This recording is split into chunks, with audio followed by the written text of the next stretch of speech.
Buenos días, buenas tardes, buenas noches, buenas madrugadas. Independientemente de la hora en que estés viendo esto, bienvenido seas. Y aprovecha para suscribirte al canal y darme una mano. Y comenta ahí, ¿desde qué ciudad estás viendo esta historia? El sol quemaba el asfalto de la carretera federal como plancha hirviendo. Llevaba 14 horas manejando sin parar y mi tráiler Kenworth ronroneaba bajo mi trasero como un perro viejo cansado. El olor a diésel mezclado con polvo se metía por las rendijas de la cabina, pero ya ni lo sentía. 23 años en la carretera te curten. Me llamo José, pero todos me conocen como C. Carreteras.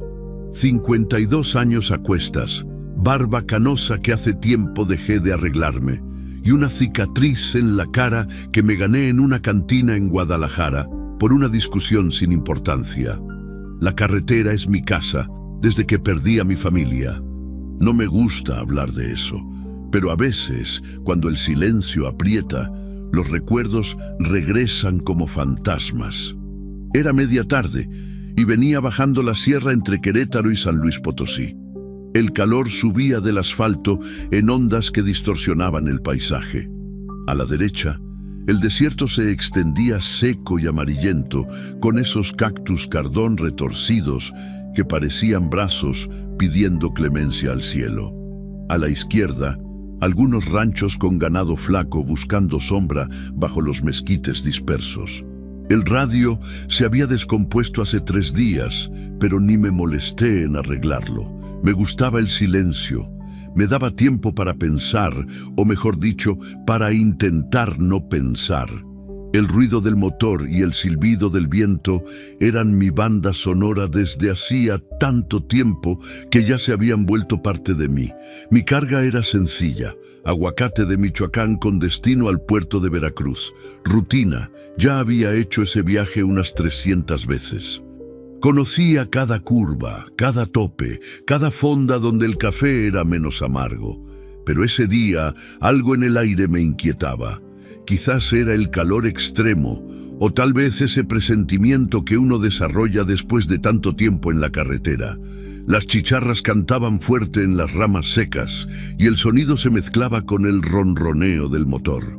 Fumaba un cigarro barato de esos que compras en cualquier tiendita de la esquina, y las cenizas volaban por la ventana abierta. El sudor me pegaba la camisa a la espalda y ya sentía esa comezón familiar de quien pasa el día entero sentado.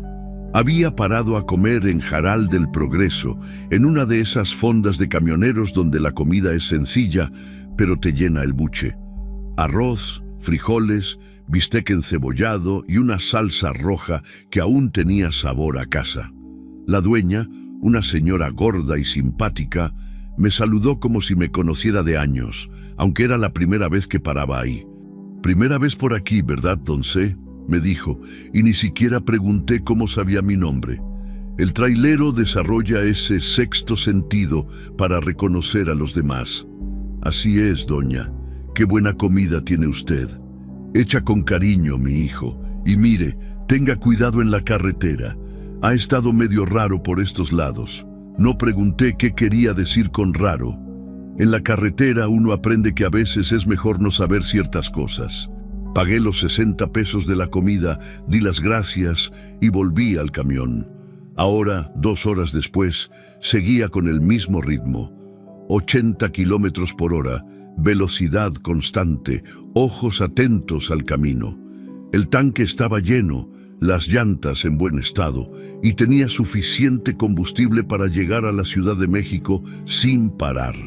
De ahí era solo un tramo más hasta Veracruz. Pero la vida es así. Cuando uno cree que todo está bajo control, que la rutina va a seguir igual, te da una sorpresa.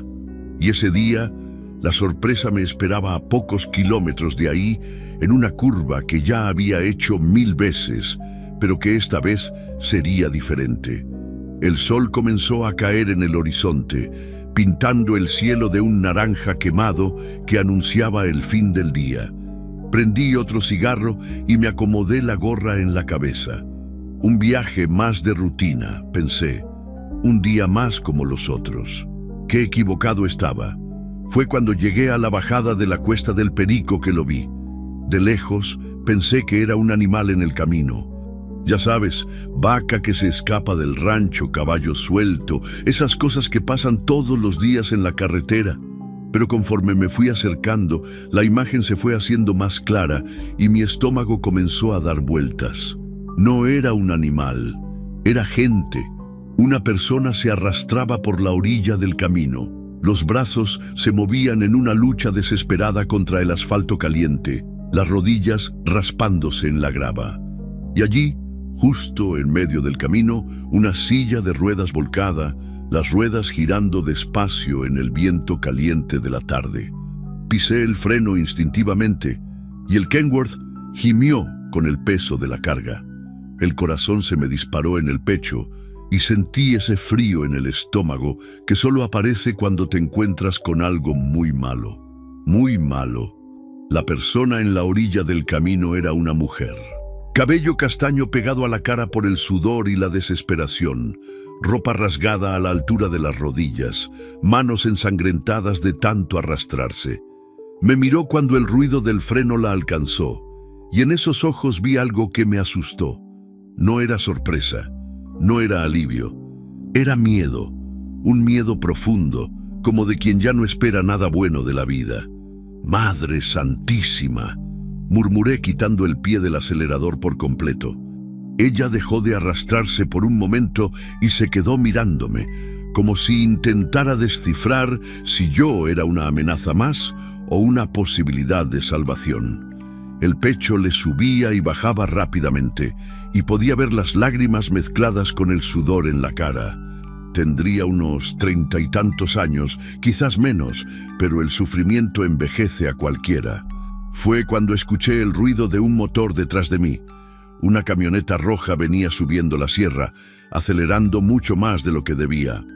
El sonido del motor forzado resonaba entre los cerros y algo en mi instinto de trailero veterano me dijo que ese carro no estaba ahí por casualidad. Miré por el espejo retrovisor y vi el vehículo acercándose demasiado rápido, levantando una nube de polvo que parecía una tormenta de arena. La mujer también escuchó, y cuando lo hizo, comenzó a desesperarse de verdad. ¡No, no, no!, repetía, intentando arrastrarse más rápido, las uñas arañando el asfalto. ¡Por favor, no! En ese segundo, todo encajó en mi cabeza como piezas de un rompecabezas macabro. La silla en medio del camino, la mujer arrastrándose desesperadamente, la camioneta viniendo a toda velocidad. Eso no era un accidente, era un intento de asesinato. Mi mano tembló en el volante, 23 años en la carretera y ya había visto de todo, accidentes, peleas, gente desesperada, gente perdida. Pero nunca había visto a alguien intentando matar a otra persona frente a mí. Nunca. La camioneta se acercó más y pude ver al conductor. Un hombre de unos 40 años, cara sudada, ojos inyectados de rabia o alcohol, quizás ambas cosas. Las manos agarraban el volante con una fuerza que hacía que los músculos de los brazos sobresalieran. Y en su cara una expresión que solo había visto una vez en mi vida, el día en que un tipo intentó asaltarme allá en Celaya. Era la expresión de quien ya decidió hacer el mal. La mujer seguía arrastrándose, pero era obvio que no iba a lograr salir de la mira. El tipo de la camioneta disminuyó la velocidad un poco, como si estuviera calculando el momento justo para acelerar y terminar lo que había comenzado. Era como ver a un animal predador jugando con su presa antes de dar el zarpazo final. Tenía 2 segundos para decidir qué hacer. Podía seguir mi camino, fingir que no había visto nada. Era lo más seguro, lo más prudente. Al fin y al cabo, ¿quién era yo para meterme en la vida de los demás? Ya tenía demasiados problemas en mi propia vida como para cargar con los problemas de desconocidos. Además, ¿qué podía hacer? ¿Un trailero de 52 años contra un hombre claramente peligroso? Pero entonces volví a mirar a la mujer. y en esa mirada desesperada vi a mi hija, a mi Lupita, que murió a los 17 años. No por violencia, sino por una enfermedad maldita que la consumió poco a poco. En los últimos meses de su vida, cuando ya no podía caminar bien, me miraba de la misma manera, con esa mezcla de desesperación y esperanza, como si me pidiera que hiciera algo, cualquier cosa, para parar el sufrimiento. Y no pude hacer nada por ella, pero quizás podía hacer algo por esta mujer. El hombre de la camioneta aceleró de nuevo. La distancia estaba disminuyendo. 15 metros, 10 metros. La mujer dejó de arrastrarse y se encogió en la orilla del camino, cubriendo su cabeza con las manos, como si eso fuera a protegerla de 2 toneladas de metal a alta velocidad. Fue entonces cuando tomé la decisión más loca de mi vida. Aceleré. El Kenworth rugió como un león herido y dirigí la cabina hacia la orilla del camino. No para atropellarla, sino para ponerme entre ella y la camioneta. Si el tipo quería llegar hasta ella, iba a tener que pasar por encima de mí y de mis 40 toneladas de carga. El ruido fue ensordecedor. 40 toneladas de camión frenando bruscamente en la grava de la orilla del camino levantaron una nube de polvo que cubrió todo. El olor a llanta quemada invadió la cabina, mezclado con la adrenalina pura que corría por mis venas. Salté de la cabina antes incluso de que el camión se detuviera por completo.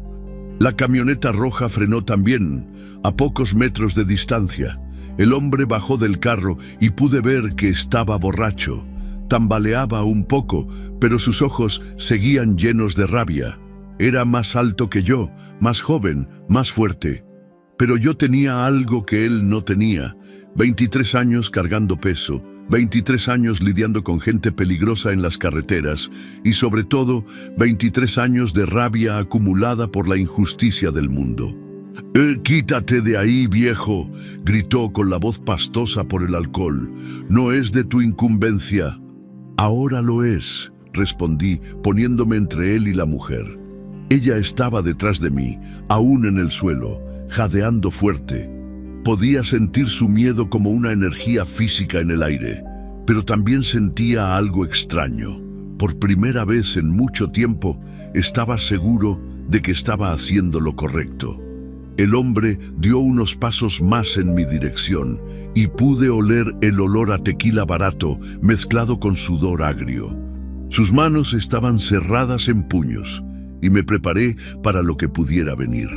No soy de pelear, nunca lo he sido, pero tampoco soy de huir cuando alguien necesita ayuda. Esa es mi mujer, dijo escupiendo en el suelo, y hago lo que se me da la gana con ella. Exmujer, dijo una voz débil detrás de mí. Era ella, aún en el suelo, pero con una dignidad que la desesperación no había logrado destruir. Exmujer, Marcos, ya no soy nada tuyo. Marcos. Ahora el desgraciado tenía nombre. «No te vas a ir a ningún lado, Esperanza», respondió, y el nombre de ella sonó extraño en su boca, como si fuera una palabra sucia. «No mientras yo esté vivo. Esperanza». Qué ironía cruel del destino.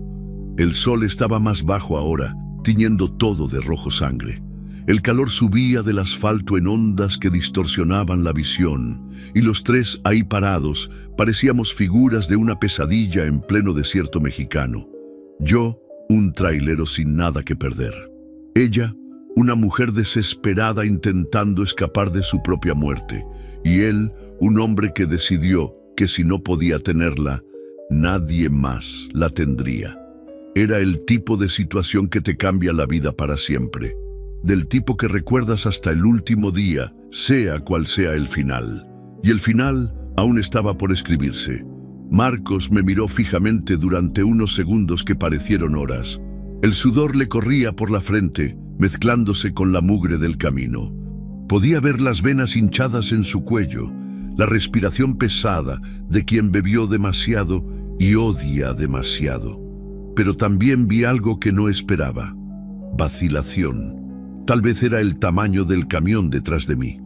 Tal vez era porque no esperaba encontrar resistencia.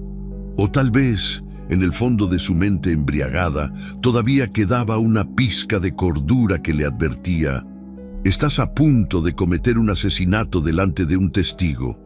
No sabes con quién te estás metiendo, viejo, dijo, pero su voz sonó menos firme que antes. Y tú no sabes de lo que soy capaz cuando veo a un cobarde, respondí, sintiendo un valor que no sabía que todavía tenía dentro de mí. Esperanza seguía detrás de mí y podía oírla llorando bajito. No era un llanto de desesperación, era diferente. Era como si estuviera llorando porque alguien se había detenido, porque alguien se había puesto entre ella y la muerte. ¿Cuántas veces en su vida alguien había hecho eso? Por su reacción, imagino que era la primera. Marcos miró a los lados, como si buscara algo.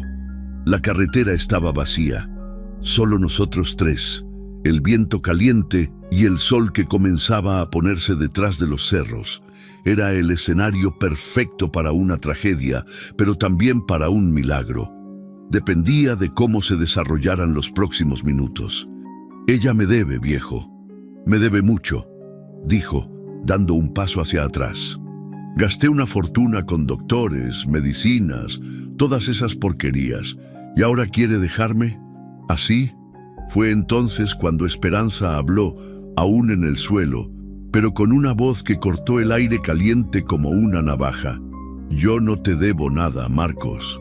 Nada. Me abandonaste cuando más te necesitaba. Te bebiste todo lo que teníamos. Tú... Su voz falló por un segundo. Tú dijiste que yo era un estorbo.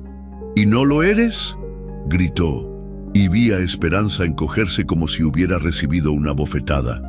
Mírate, mírate. ¿Qué hombre va a querer a una inválida? La palabra inválida salió de su boca como veneno, y sentí una rabia subir desde el estómago hasta la garganta. Cerré los puños sin pensar.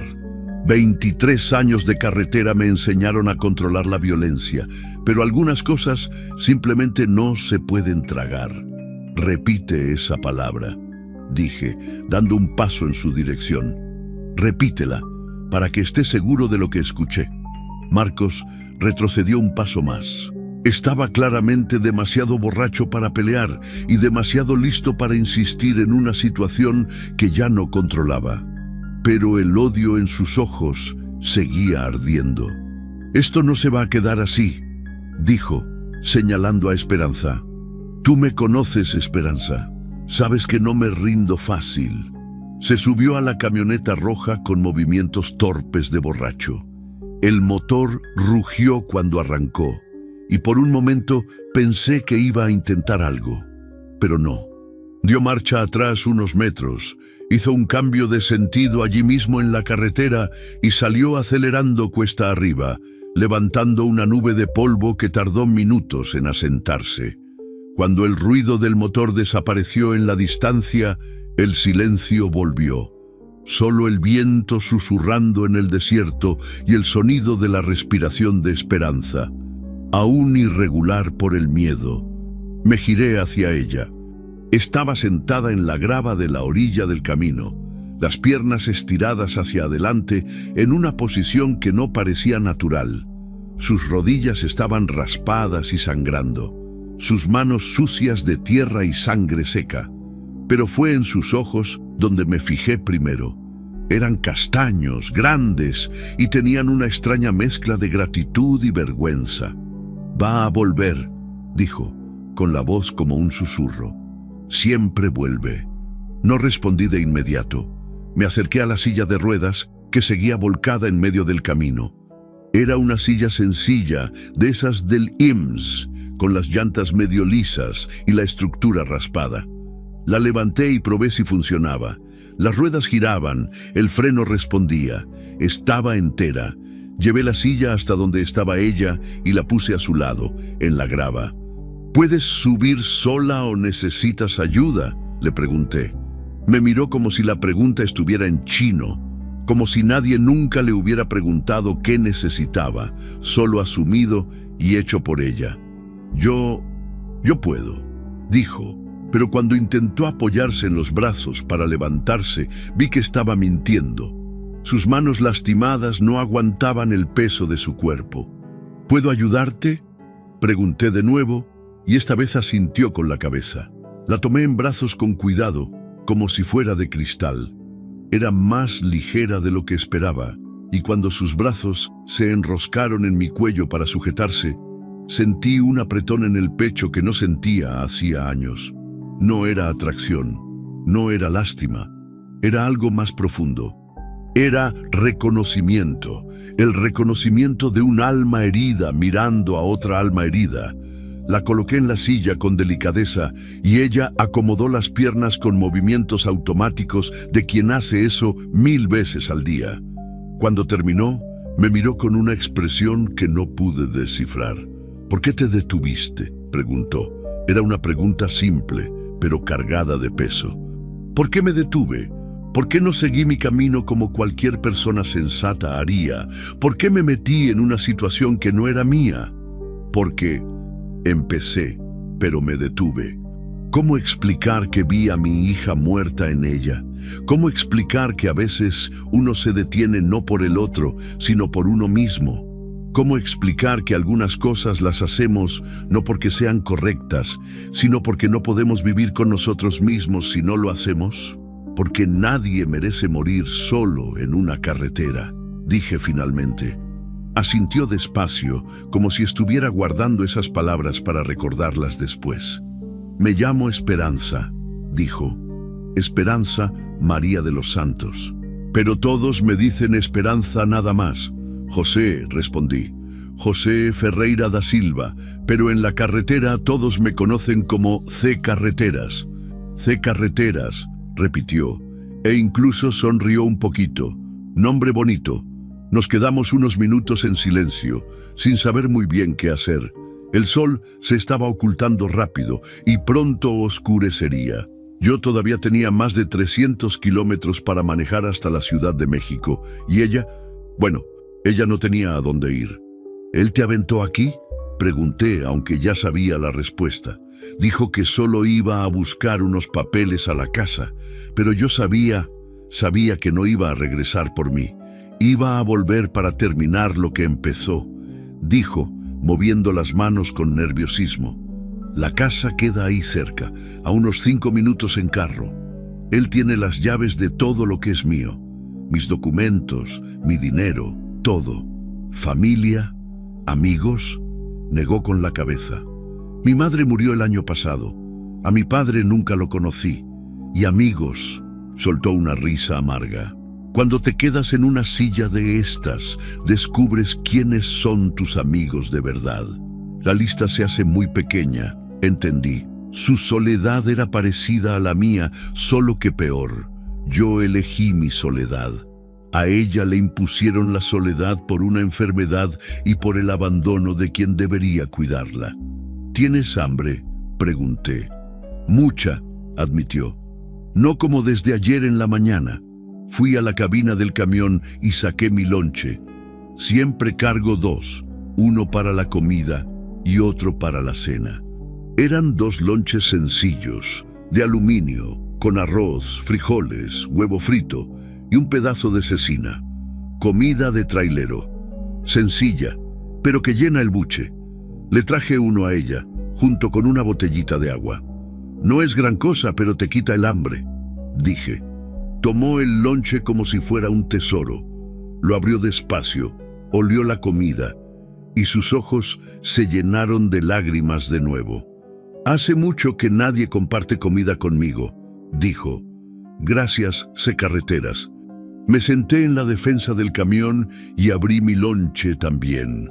Comimos en silencio, ahí en la orilla de la carretera federal, con el sol ocultándose en el horizonte y el primer viento fresco de la noche comenzando a soplar. 2 desconocidos compartiendo una comida sencilla después de uno de los días más tensos de nuestras vidas. Cuando terminamos de comer, me miró de nuevo. ¿Y ahora qué?, preguntó. Era una buena pregunta. ¿Y ahora qué? No podía dejarla ahí. Marcos podía volver en cualquier momento, y si volvía, Estaría muerta antes del amanecer, pero tampoco podía cargarla conmigo indefinidamente. Yo tenía una vida, un trabajo, compromisos. La miré, a esa mujer que ni siquiera conocía bien, pero que ya había cambiado algo dentro de mí, por haber dejado de llorar, por estar comiendo como si fuera la primera comida en días, por haberme llamado por mi nombre como si fuéramos viejos amigos. Ahora pensamos en una solución, dije, juntos. Y fue la primera vez en el día que la vi sonreír de verdad. Decidimos seguir el viaje juntos hasta la Ciudad de México. No era la decisión más sensata, pero era la única que tenía sentido en ese momento. Esperanza no tenía a dónde ir, y yo no podía abandonarla ahí como a un perro en la carretera. Además, una ciudad grande como la Ciudad de México tendría más recursos, albergues, lugares donde podría rehacer su vida lejos de Marcos. La ayudé a subir a la cabina. No fue fácil. La silla de ruedas quedó amarrada en la lateral del camión, junto con la lona de la carga, y ella tuvo que apoyarse totalmente en mí para hacer la transferencia. Sentí nuevamente lo ligera que era, pero también noté algo que me preocupó. Temblaba, no solo de miedo, sino de debilidad, de hambre acumulada, de estrés, de agotamiento físico y emocional. ¿Tomas algún medicamento?, pregunté cuando se acomodó en el asiento del copiloto. Tomaba, respondió, ajustando las piernas en una posición más cómoda. Pero se me acabó hace 3 días. Marcos dejó de comprarlos. ¿Qué tipo de medicamento? Para los músculos, para el dolor, dudó, para no perder el resto de los movimientos que aún tengo. Entendí. Su enfermedad era progresiva. Cada día sin medicamento era un poco más de movilidad que perdía para siempre, y Marcos lo sabía, el desgraciado lo sabía, y aún así dejó de comprarle los medicamentos. No era solo abandono, era crueldad calculada. Encendí el motor y volvimos a la carretera. El sol ya se había ocultado detrás de los cerros y el cielo estaba pintado de ese morado oscuro que precede a la noche en el desierto. Las primeras estrellas comenzaban a aparecer, tímidas al principio, pero que pronto estarían brillando con toda su fuerza. Esperanza se quedó callada en los primeros kilómetros, mirando por la ventana. Respeté su silencio.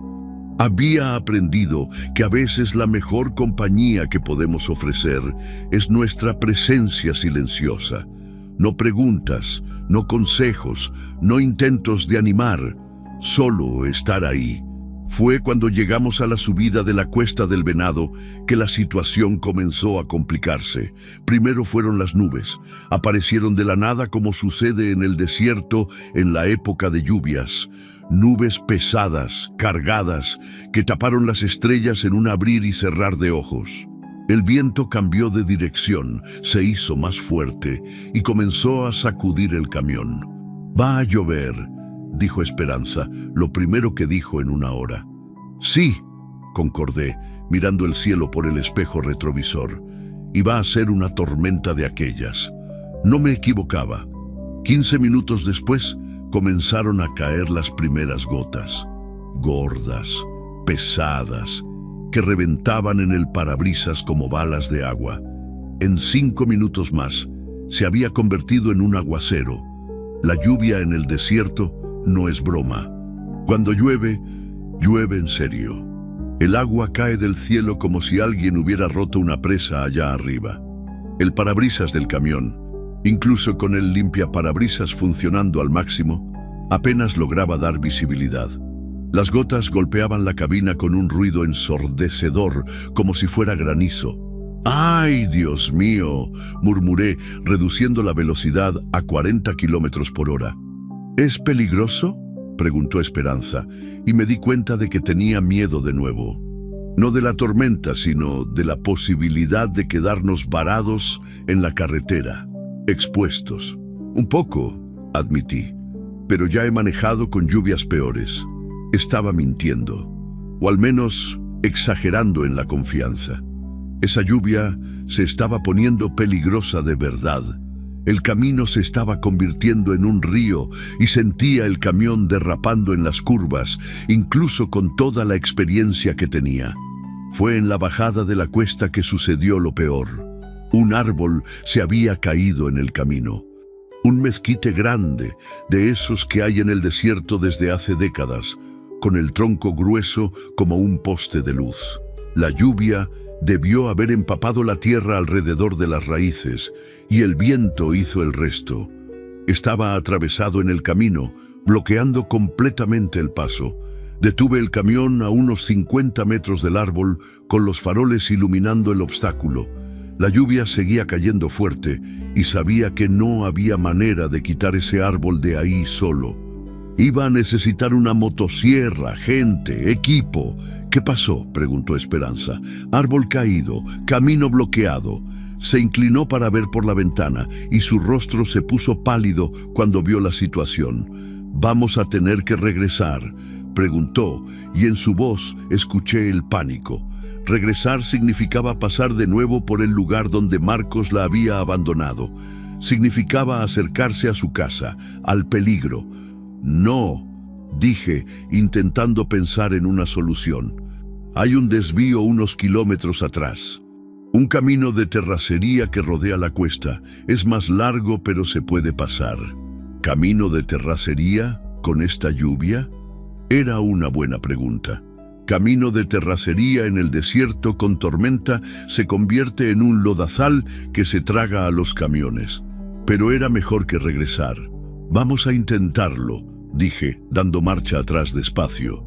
El desvío quedaba 5 kilómetros atrás, marcado por un letrero medio oxidado que decía San Miguel de Allende, 45 kilómetros. Era un camino secundario que conocía de otros viajes, pero nunca había usado con lluvia. Era un riesgo. Cuando llegamos a la entrada del camino de terracería, mi corazón se encogió. Lo que ya era un camino difícil en tiempo seco se había convertido en una pesadilla. El agua corría por las barrancas, formando arroyos que cruzaban el camino.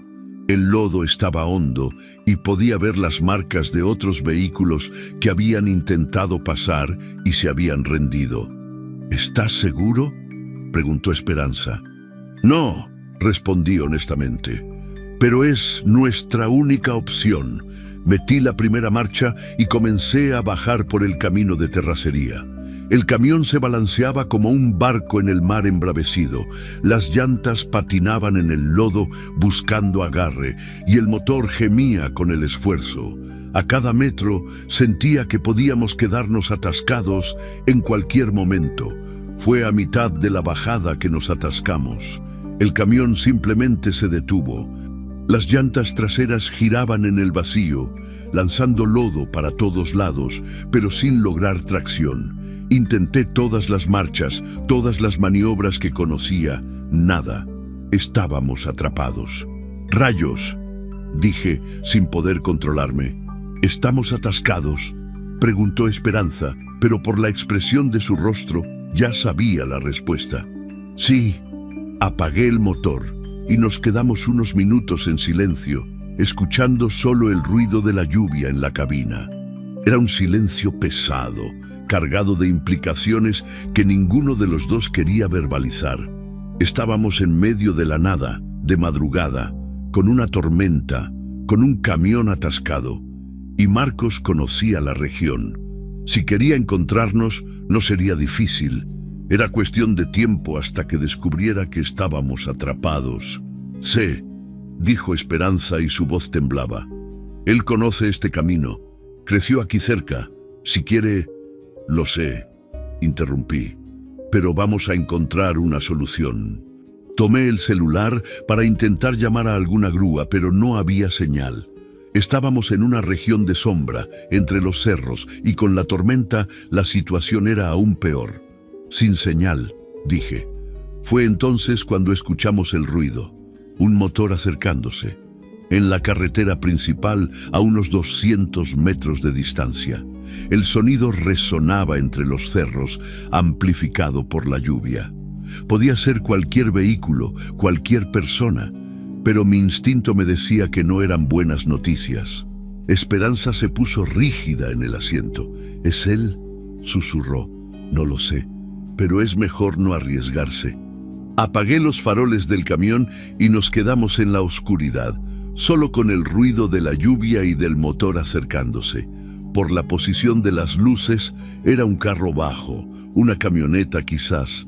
El vehículo pasó despacio por la carretera principal, como si estuviera buscando algo. Las luces barrieron la entrada del camino de terracería donde estábamos, pero no nos alcanzaron por la distancia y la lluvia. Pasó una vez, 2 veces.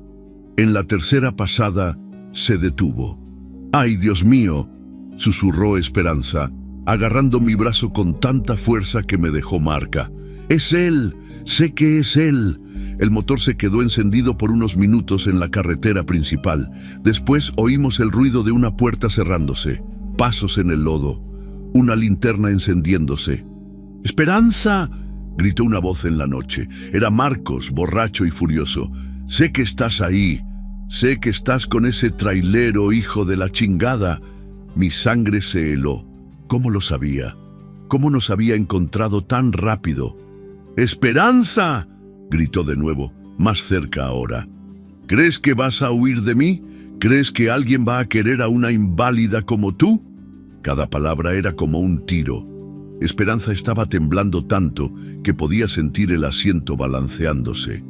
Lágrimas corrían por su rostro, mezcladas con la desesperación de quien se ve acorralada sin salida. «Los voy a encontrar», la voz de Marcos resonó en la noche. «Y cuando los encuentre, voy a terminar lo que empecé». El haz de luz de su linterna comenzó a explorar la entrada del camino de terracería. Era cuestión de minutos hasta que nos descubriera. Y cuando lo hiciera, estaríamos atrapados en un camión atascado, sin cómo huir, sin cómo defendernos. Era el momento más desesperado de mi vida. Y quizás sería el último. La linterna de Marcos barría la entrada del camino de terracería como un reflector de prisión. El haz de luz cortaba la lluvia en rebanadas brillantes, acercándose cada vez más a nuestro escondite. Mi corazón latía tan fuerte que estaba seguro de que podía oírlo desde donde estaba. «Sé», susurró Esperanza con la voz quebrada por el miedo. «Nos va a matar. Nos va a matar». La miré. Estaba encogida en el asiento, temblando, con los ojos fijos en la luz que se acercaba. En ese momento parecía una niña asustada, no una mujer de 30 años. El terror tenía esa capacidad cruel de reducirnos a nuestro estado más primitivo, el miedo puro. «No va a pasar», dije, intentando sonar más confiado de lo que me sentía. «No lo voy a permitir», pero por dentro estaba desesperado. ¿Qué podía hacer? Estaba atascado, sin señal de celular, con una mujer que no podía caminar. Marcos tenía todas las ventajas: movilidad, conocimiento de la región y, sobre todo, la disposición para hacer el mal que yo no tenía. Fue entonces cuando me acordé de algo. En el compartimento lateral de la cabina guardaba algunas herramientas básicas: llave de cruz, gato hidráulico, cable de acero y algo que todo trailero carga: una palanca de fierro. No era precisamente un arma, pero podía servir como defensa si fuera necesario. «Esperanza», susurré. «Escucha bien lo que voy a decir. Voy a salir del camión». «¡No!», me agarró el brazo con desesperación. «No me dejes sola, por favor». «No te voy a dejar, pero si me quedo aquí adentro, vamos a ser como conejos en la mira. Necesito intentar algo». «Te va a matar, sé. Él ya no tiene nada que perder». «Ni yo», dije, y cuando lo dije, me di cuenta de que era verdad. Ya no tenía nada que perder. No tenía familia esperándome en casa, no había nadie que fuera a extrañarme. Pero ella sí. Ella tenía una vida entera por delante y no iba a dejar que un cobarde borracho se la quitara. Tomé la palanca de fierro y abrí la puerta de la cabina despacio, tratando de no hacer ruido. La lluvia me golpeó como una ducha helada, empapándome en segundos. El olor a tierra mojada y vegetación invadió mis narinas, mezclado con el hedor metálico del miedo. ¡Esperanza! La voz de Marcos resonó más cerca ahora. Sé que están ahí. Salgan de una vez, que estoy perdiendo la paciencia. Bajé del camión y me agaché al lado de la cabina. El lodo me llegaba hasta los tobillos y sentía el agua fría entrando por mis zapatos. Su linterna seguía barriendo la zona, cada vez más cerca. Fue entonces cuando tuve una idea. Me arrastré hasta la parte trasera del camión, donde estaba la llanta de refacción. Todo Kenworth tiene un gato hidráulico potente, de esas herramientas que pueden levantar 40 toneladas. Y había algo que Marcos no sabía. Yo conocía cada sonido que hacía ese camión. Puse el gato debajo del eje trasero y empecé a bombear despacio. El objetivo no era levantar el camión, eso sería imposible con el camión atascado. El objetivo era hacer ruido. Ruido en el lugar equivocado. ¡Esperanza!, gritó Marcos de nuevo, y esta vez podía oír sus pasos en el lodo. ¡Última oportunidad! Bombeé el gato más rápido. El metal gimió bajo presión, haciendo un ruido que resonó en la noche. Era el sonido de alguien intentando desatascar un vehículo, exactamente lo que quería que Marcos pensara. La estrategia funcionó. Vi la luz de la linterna cambiar de dirección, yéndose hacia el lado opuesto de donde yo estaba. Marcos pensó que el ruido venía de ahí y se dirigió a investigar. Era mi oportunidad. Me acerqué a él por el costado, usando el ruido de la lluvia para enmascarar mis pasos. Marcos estaba a unos 20 metros del camión, explorando una zona donde no había nada. Llevaba la linterna en una mano y algo que heló mi sangre en la otra, un cuchillo grande, de cocina, que brillaba bajo la luz de la linterna. «Sé que están aquí», murmuraba, medio para sí mismo. Los voy a encontrar y voy a acabar con esto de una vez». Estaba tan concentrado en la búsqueda que no se dio cuenta de cuándo me acerqué por detrás. Solo cuando estuve a 2 metros de distancia fue que se volteó. «¡Tú!», gritó apuntando el cuchillo en mi dirección. «¿Dónde está ella?» «Lejos de ti», respondí, agarrando la palanca de fierro con ambas manos. Marcos soltó una carcajada que parecía el sonido de un animal herido. «¿Crees que me vas a intimidar con esa herramienta, viejo? Yo crecí en estos caminos. He matado toros bravos con mis propias manos. Pero nunca has matado a un hombre que ya no tiene nada que perder», dije. Dejó de reír. Tal vez notó algo en mi tono de voz, algo que ni yo sabía que estaba ahí. Una determinación fría, casi aterradora. «Ella es mi mujer», dijo, pero su voz sonó menos firme. «Exmujer», corregí, «e incluso si lo fuera, ninguna mujer merece lo que le hiciste». «Tú no sabes nada», gritó dando un paso en mi dirección. «No sabes lo que gasté con ella. Doctor, medicinas, fisioterapia, ¿todo para qué? Para que se convirtiera en una inútil que no sirve ni para...».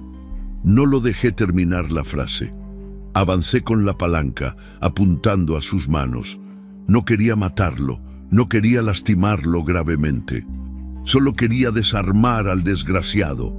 Marcos era más joven que yo, pero estaba borracho y desequilibrado por la rabia. Cuando vio la palanca viniendo hacia él, intentó esquivarla y terminó resbalando en el lodo. Cayó de espaldas y el cuchillo salió volando, desapareciendo en la oscuridad. «¡Hijo de la chingada!», gritó intentando levantarse. «Quédate ahí», dije, apuntándole con la palanca. «Quédate ahí y escucha bien lo que voy a decir». Dejó de forcejear, pero siguió mirándome con odio. «Te vas a ir de aquí, ahora, y no te vas a acercar a ella. Nunca más. ¿O si no qué?», desafió. «O si no, voy a hacer algo que nunca he hecho en mi vida, pero que no voy a dudar si es necesario». Debió haber visto algo en mis ojos que lo convenció de que hablaba en serio, porque se levantó despacio, se limpió el lodo de la ropa y dio unos pasos hacia atrás. «Esto no se va a quedar así», dijo. Yo conozco gente, tengo amigos, no van a poder esconderse para siempre. Tal vez no, concordé. Pero tú no vas a estar vivo para ver si lo logramos. Fue una mentira. Nunca mataría a nadie, ni siquiera a una alimaña como Marcos, pero él no lo sabía. Y el miedo en sus ojos me dijo que la mentira había funcionado. Retrocedió unos pasos más, siempre mirándome fijamente. Cuando llegó cerca de la camioneta, se detuvo. «¡Esperanza!», gritó hacia el camión. «¿Oíste, verdad? ¿Oíste lo que dijo tu héroe? Va a matarme por tu culpa. ¿Eso es lo que quieres? ¿Convertirte en una asesina?». Por un momento pensé que ella iba a responder, que iba a dejarse manipular por sus palabras. Pero no. Esperanza permaneció en silencio en la cabina del camión. Marcos se quedó unos segundos esperando una respuesta que no llegó. Luego escupió en el suelo y se subió a la camioneta. «Se van a arrepentir», gritó por la ventana. Los dos. La camioneta hizo una maniobra brusca en el lodo, patinó por unos segundos, pero logró tracción. En pocos minutos, el ruido del motor se perdió en la distancia, tragado por la lluvia y la noche. Me quedé parado ahí por unos minutos, aún agarrando la palanca, asegurándome de que se había ido de verdad. La lluvia seguía cayendo, lavando el lodo y el sudor de mi rostro. Temblaba, pero no era de frío, era de adrenalina, de miedo retroactivo, de alivio. Cuando regresé al camión, Esperanza estaba llorando. «Pensé que te iba a matar», dijo cuando entré en la cabina. «Pensé que iba a perderte también». «No me perdiste», dije, tirando la palanca en el suelo de la cabina. «Y no vas a perderme». «¿Cómo lo hiciste? ¿Cómo lograste que se fuera?». La miré. Estaba empapada de sudor y lágrimas, pero en sus ojos había algo que no estaba ahí antes. Era gratitud, sí, pero era más que eso. Era confianza. Confianza en mí, y quizás, por primera vez en mucho tiempo, confianza en la posibilidad de que las cosas podían salir bien. «A veces», dije, «uno descubre que es más fuerte de lo que imaginaba». La lluvia comenzó a disminuir. No paró por completo, pero se redujo a una llovizna fina que aún permitía algo de visibilidad. Y con menos agua cayendo, tal vez podría sacar el camión del lodo. «Vamos a intentar salir de aquí», dije. «¿Y si no lo logramos?». «Vamos a lograrlo», respondí, encendiendo el motor. «Tenemos que lograrlo». Porque ahora sabía algo. Ya no se trataba solo de salvar a Esperanza, se trataba de salvarnos a los dos. De descubrir que todavía había bondad en el mundo, que todavía había gente dispuesta a luchar por lo que era correcto. Y eso valía cualquier riesgo. Me tomó 40 minutos sacar el camión del lodo, 40 minutos de maniobras, de primera y reversa, de paciencia y terquedad. El Kenworth gemía como un animal herido a cada intento, pero yo conocía ese motor como un padre conoce el llanto de su hijo. Sabía exactamente cuándo forzar y cuándo aliviar. Esperanza se quedó en silencio durante todo el proceso, solo observando por la ventana. De vez en cuando murmuraba una oración bajito, de esas que uno reza cuando ya no tiene nada que hacer, además de tener fe. Cuando finalmente logré tracción y el camión comenzó a subir la cuesta de tierra, suspiró tan fuerte que parecía haber aguantado la respiración por horas. «¡Lo logramos!», dijo, y en su voz había una mezcla de alivio e incredulidad. «¡Lo logramos!», concordé, pero mi mente ya estaba trabajando en los próximos pasos. Marcos se había ido, pero yo sabía que no iba a rendirse. Gente como él nunca se rinde, solo cambia de estrategia. Volvimos a la carretera principal cuando la lluvia finalmente cesó. El asfalto estaba resbaladizo y lleno de charcos, pero era infinitamente mejor que el lodo del camino de terracería. Los faroles cortaban la oscuridad de la madrugada, iluminando un paisaje que parecía lavado, más limpio, como si la tormenta hubiera arrastrado toda la mugre del mundo. «Sé», dijo Esperanza cuando ya llevábamos algunos kilómetros manejando en silencio. necesito contarte algo. Por el tono de su voz, sabía que no iba a ser algo bueno. Dime, Marcos tiene un hermano.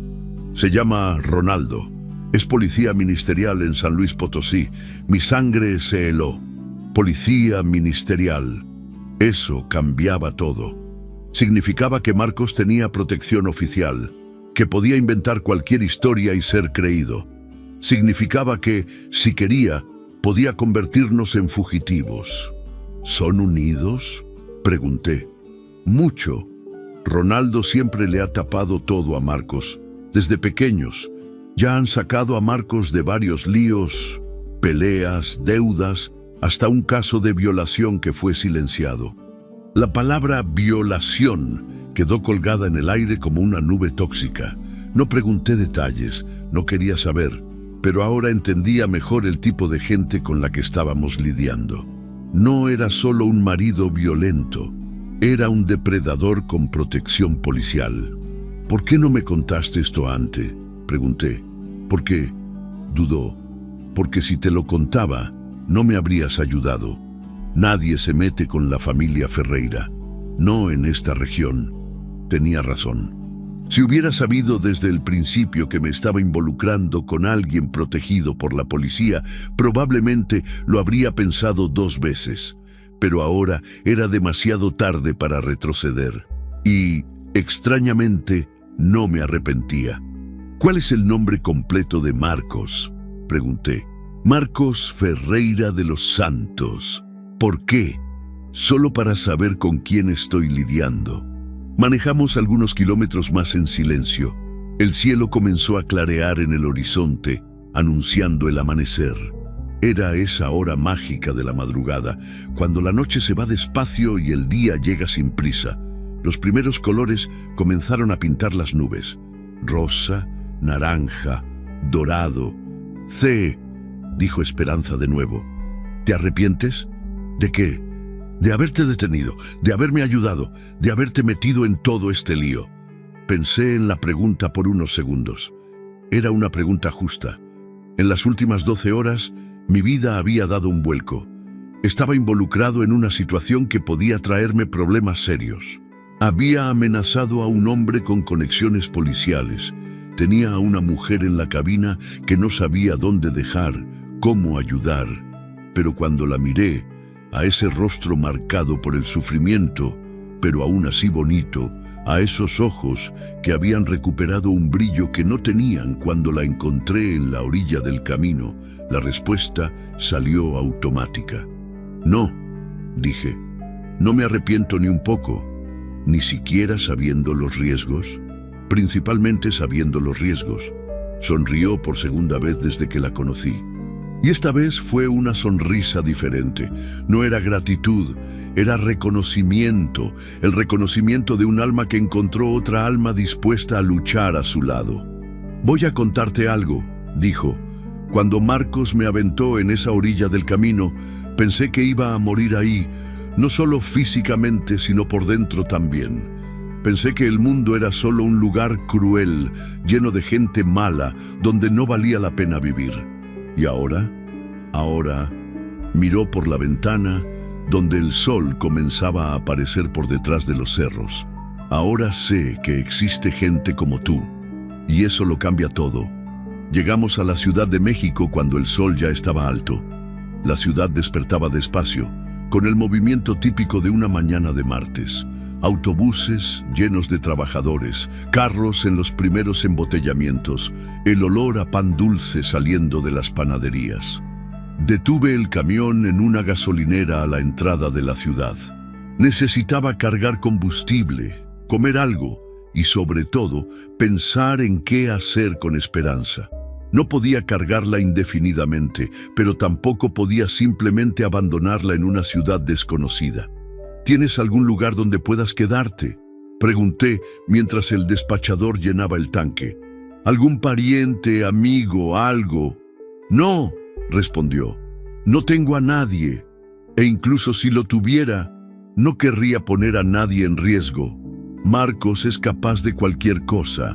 Era verdad, y eso complicaba aún más la situación. Hay albergues aquí en la ciudad, dije. Lugares donde puedes quedarte hasta que te organices. Lo sé, pero... dudó. Los albergues son temporales. ¿Y si Marcos descubre dónde estoy? Era una preocupación legítima. Marcos tenía contactos, conocía la región. Encontrarla en un albergue sería cuestión de tiempo. Fue entonces cuando tuve una idea loca, impensada, que contradecía todo lo que la prudencia mandaba hacer. Esperanza, dije. ¿Te animarías a viajar conmigo? Me miró como si no hubiera entendido la pregunta. ¿Cómo? Viajar conmigo, en la carretera, hasta que pensemos en una solución definitiva, hasta que te pongas más fuerte, logres organizarte, no sé.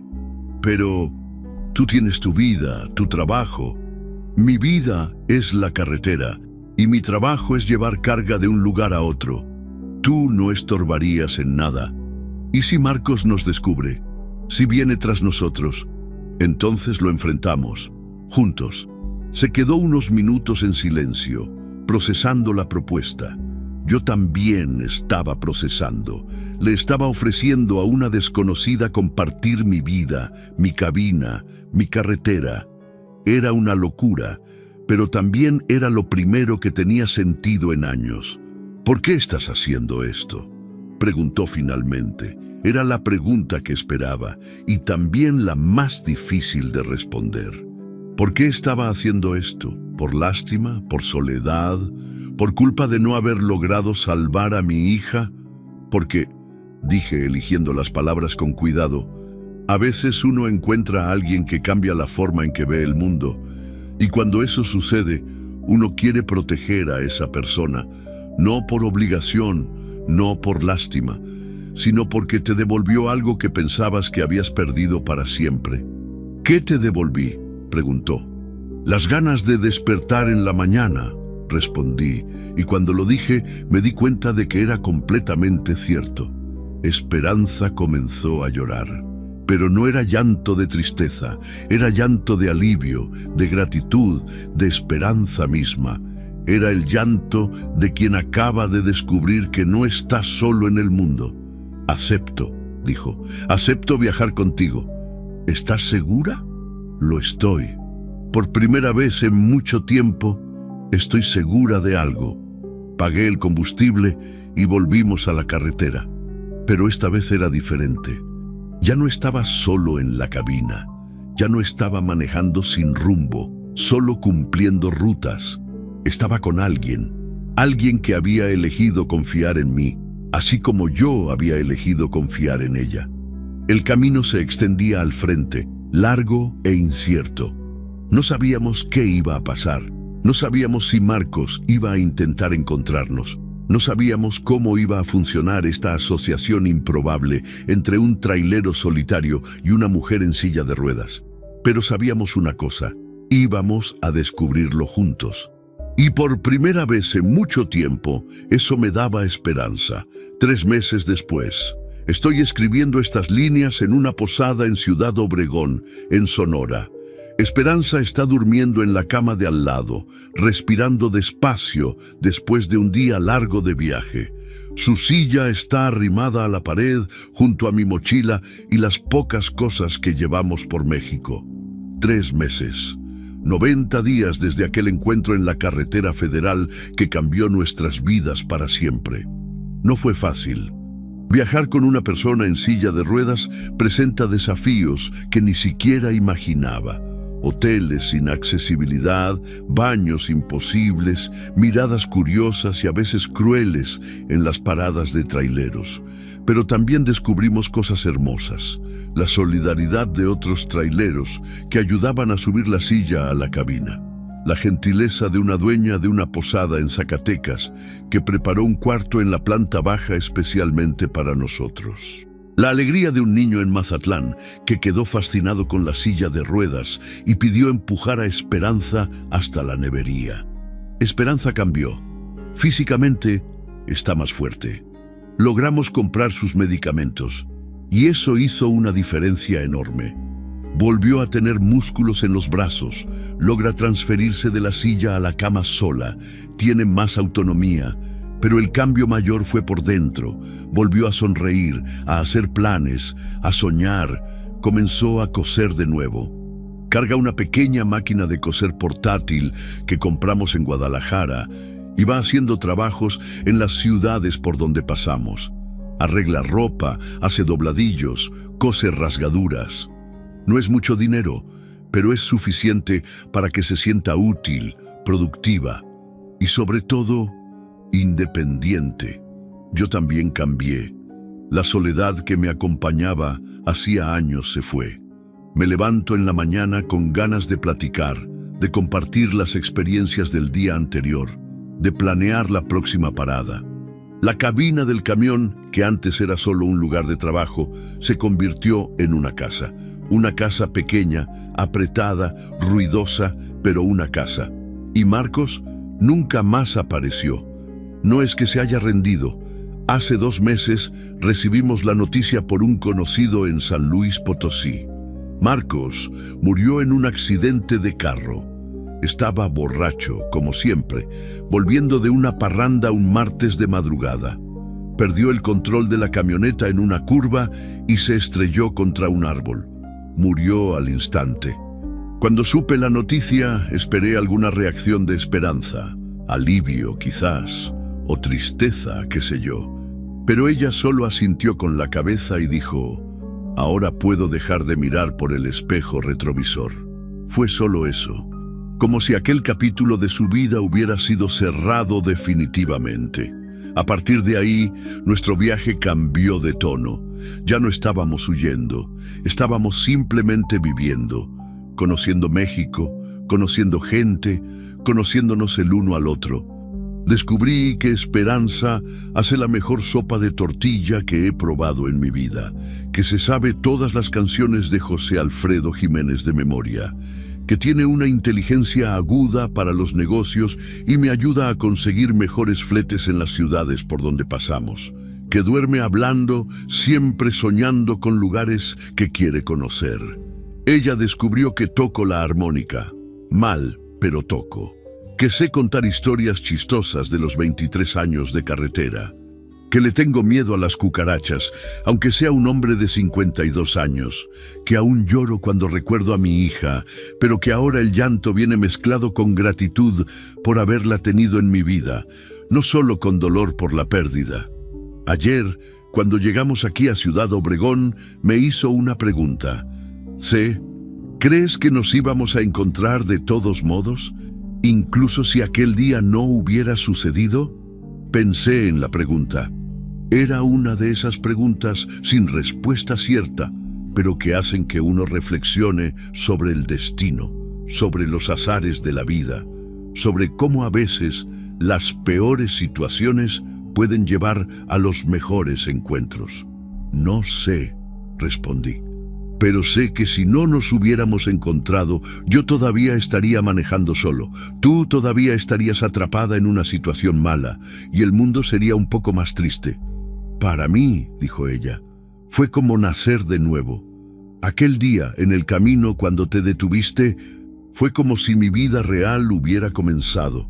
Todo lo que vino antes fue solo preparación. Esta mañana me hizo otra pregunta, aún más difícil. ¿Y ahora qué, sé? ¿Qué vamos a hacer ahora? Es una buena pregunta. No tenemos casa fija, no tenemos estabilidad en el sentido tradicional de la palabra. Vivimos de flete en flete, de ciudad en ciudad, durmiendo a veces en la cabina del camión, a veces en posadas baratas. No es el tipo de vida que la sociedad considera normal o exitosa, pero es nuestra vida, y es una vida buena. Ahora, respondí, vamos a continuar, vamos a seguir viajando, vamos a seguir descubriendo, vamos a seguir cuidándonos el uno al otro, vamos a seguir demostrando que la felicidad no tiene que ver con el lugar, sino con quién está a tu lado. Sonrió de esa manera que solo ella sabe sonreír. Una sonrisa que carga toda la gratitud del mundo, toda la alegría de estar viva, toda la esperanza de que el futuro puede ser mejor que el pasado. Entonces vamos a continuar, dijo, y eso es lo que vamos a hacer. Mañana tomamos el camino de nuevo, tenemos un flete para Tijuana, después otro para Monterrey. La vida en la carretera, con sus incertidumbres y sorpresas, nos espera. Pero ahora no tenemos miedo de las incertidumbres, nos tenemos el uno al otro. Sé que nuestra historia no es común. Sé que mucha gente va a encontrar extraña esta asociación entre un trailero viudo y una mujer en silla de ruedas. Sé que habrá desafíos por delante, dificultades que ni siquiera imaginamos, pero también sé una cosa: a veces, en medio de la oscuridad más profunda, cuando todo parece perdido, cuando creemos que ya no vale la pena luchar, aparece alguien. Alguien que se detiene, alguien que ve, alguien que se preocupa. Para mí, esa persona fue Esperanza. Para ella, esa persona fui yo. Y eso hizo toda la diferencia. Si llegaste hasta aquí en esta historia, espero que haya tocado tu corazón de alguna forma. Espero que te haya recordado que aún existen personas buenas en el mundo, personas que se detienen, personas que ayudan, personas que eligen el amor cuando podrían elegir la indiferencia. Espero también que si un día estás manejando por un camino cualquiera y ves a alguien necesitando ayuda, recuerdes esta historia y te detengas, porque a veces un simple gesto de bondad puede cambiar dos vidas para siempre. El camino está llamando, Esperanza está despertando. El sol está saliendo allá afuera. Es hora de seguir viajando. José C. Carreteras Ferreira da Silva, trailero y contador de historias, Ciudad Obregón, Sonora. Una mañana cualquiera de un año cualquiera, en la mejor compañía que he tenido. Estoy sentado en el porche de una pequeña casa en San Miguel de Allende, Guanajuato. Sí, una casa. Después de tantos años viviendo en la carretera, finalmente tenemos una dirección fija. No es gran cosa. 2 cuartos, una sala, una cocina sencilla y lo más importante, toda adaptada para silla de ruedas. Esperanza supervisó cada reforma, cada rampa, cada baño accesible. Tiene talento para esas cosas. El Kenworth está estacionado afuera, pero no como antes. Ahora se queda parado más días de los que rueda. No es jubilación, todavía agarro algunos fletes, principalmente los que permiten llevar a Esperanza conmigo. Pero nuestra vida cambió de ritmo, cambió de propósito también. Esperanza está en la sala, trabajando en la máquina de coser. Ya no es aquella máquina portátil que cargábamos en el camión. Es una industrial, de esas que hacen ruido y aguantan trabajo pesado. Montó un pequeño taller aquí en casa y hoy tiene una clientela fija en la ciudad. Hace ropa a medida, arregla uniformes, borda ajuares.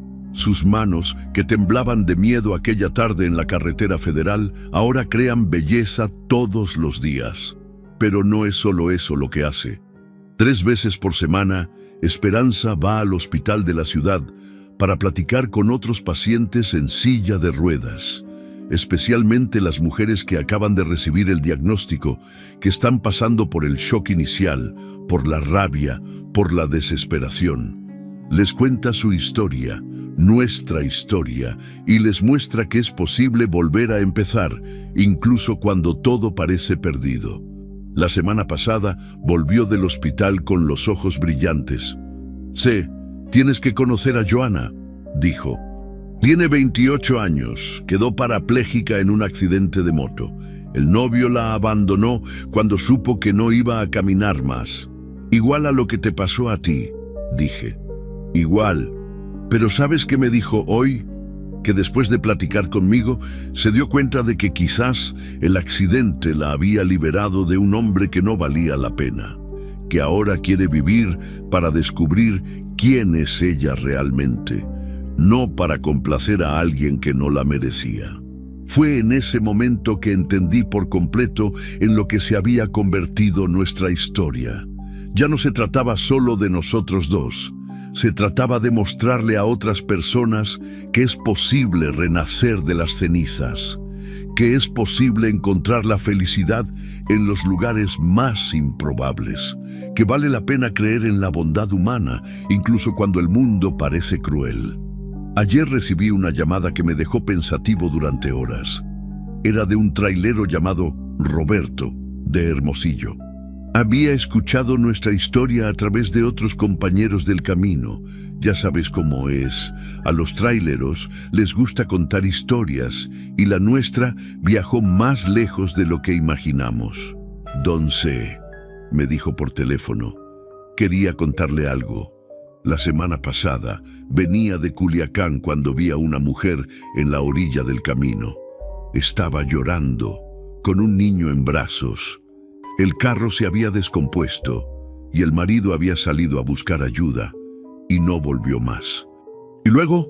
Pregunté, ya imaginando dónde iba a terminar la conversación. Entonces recordé su historia, de cómo usted se detuvo para ayudar a doña Esperanza, y pensé, si sé carreteras puede cambiar la vida de alguien deteniéndose en el camino, yo también puedo.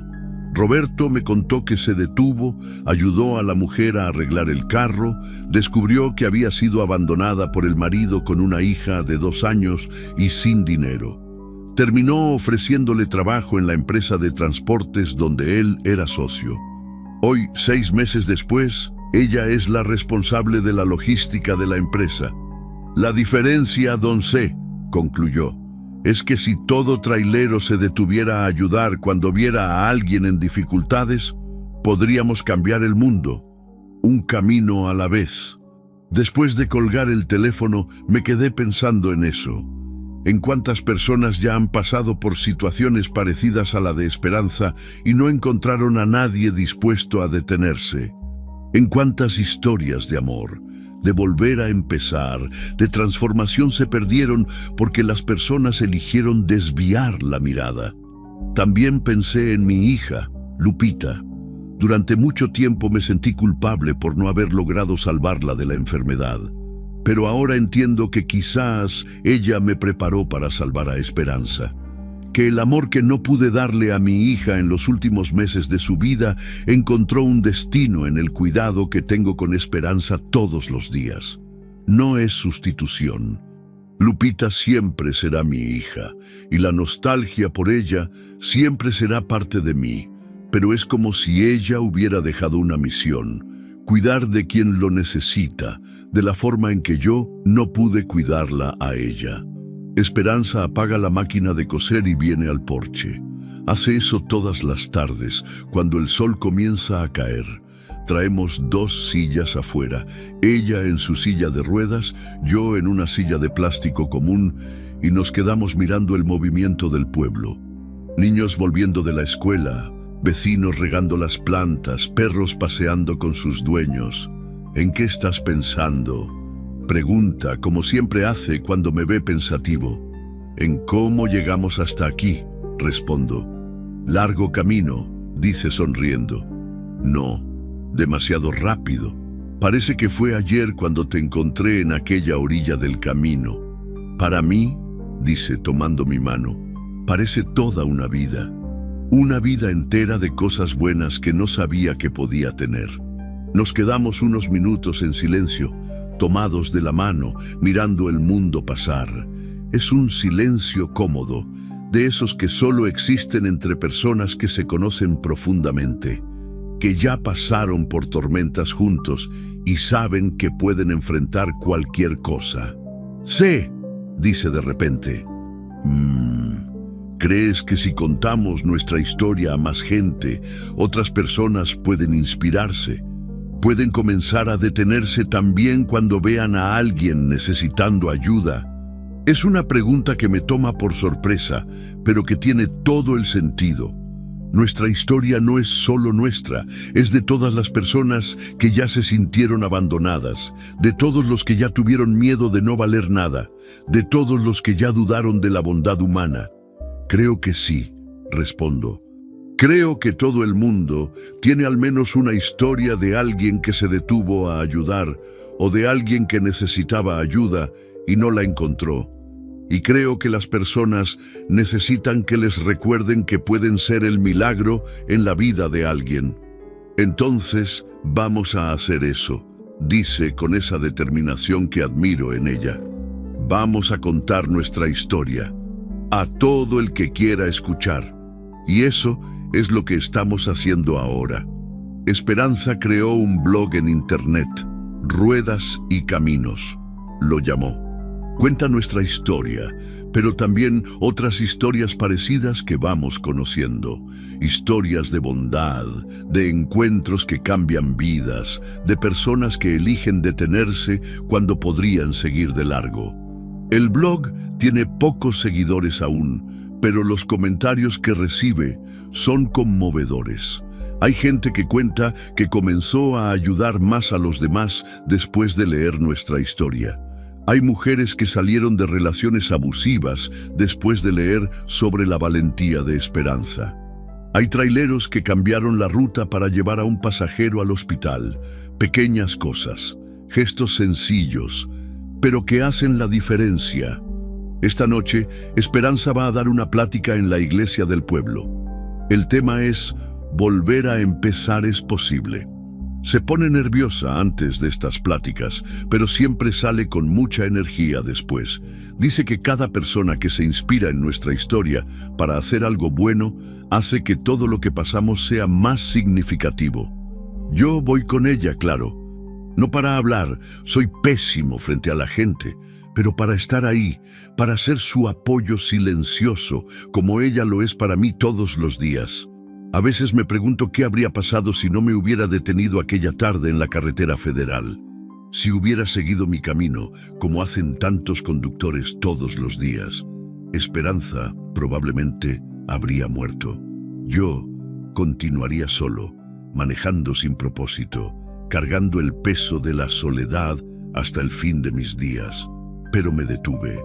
Y esa decisión no solo cambió nuestras vidas, cambió la vida de personas que ni siquiera conocemos, que fueron inspiradas por nuestra historia a hacer la diferencia en la vida de otros. Es así como el bien se multiplica. Me di cuenta. Una persona ayuda a otra, que ayuda a otra, que ayuda a otra, como ondas en el agua cuando avientas una piedra. La piedra fue pequeña, solo un trailero que decidió detenerse. Pero las ondas llegaron lejos. El sol se está poniendo ahora. Esperanza regresa adentro para arreglarse para la plática. Me quedo unos minutos más en el porche, mirando el cielo ponerse rosa, luego morado, luego oscuro salpicado de estrellas.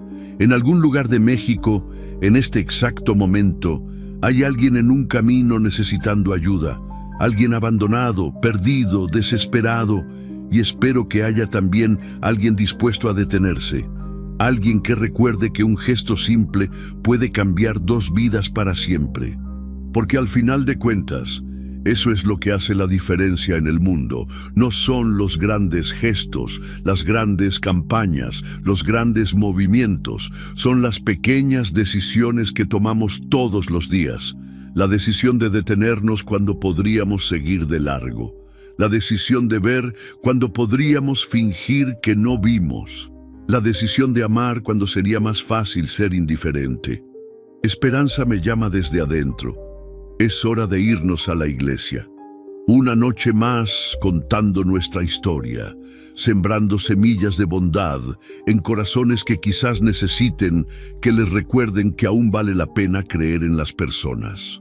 Me levanto de la silla y voy a ayudarla a ponerse el chal. Se ve hermosa, como siempre se ve cuando va a hablar con otras personas sobre esperanza y volver a empezar. Sus ojos brillan, su sonrisa contagia, la energía de quien descubrió su propósito en la vida. ¿Lista?, pregunto. Siempre, responde.